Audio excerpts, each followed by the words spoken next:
Enemies to lovers yearn. 100% yearn for that.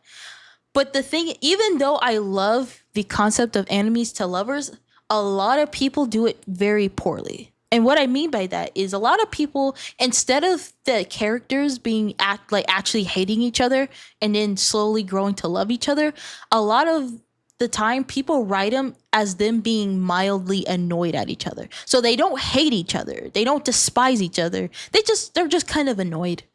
And then slowly over time, it turns into love. And I'm just like, that's not enemies to lovers. That's mildly annoyed to a lover, to lovers. That's not how that works. The characters have to actually hate each other, and then it slowly, they love each other, right? That's how that's supposed to work.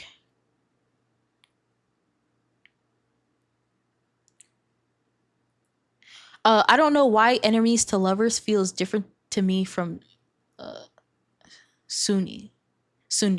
Well, the thing is with tsunderes, you like, let's take anime for example, right? A lot of the time, the main character, most likely a male, is very attracted to the tsundere, which is usually a female. And the reason why it's different is because it's a one-way street. Well, technically it's a two-way street, but the way they express it is different.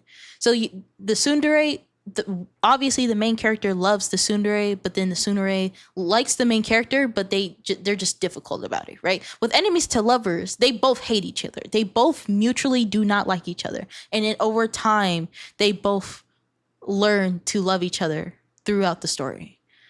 So it is completely different because the way they show their affection is different and their starting places are different, right? Tsundere, main character already likes the tsundere.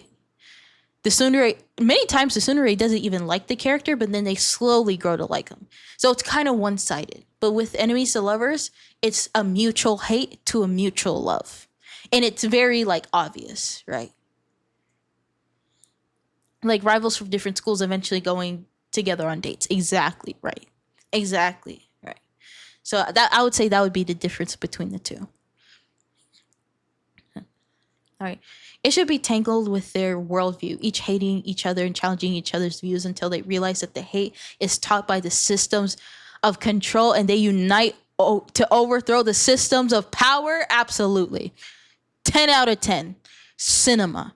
That was perfect. That's exactly the type of shit I'm into. That is exactly what I'm into. Yes, that exactly. You nailed that. That's why enemies to lovers. Again, it is one of those tropes where most people do it poorly, but when that shit is done right, it's done right. The best ones are the most top tier stories, but you really have to look for them. But when they're done well, yearn for them. Yearn for it completely.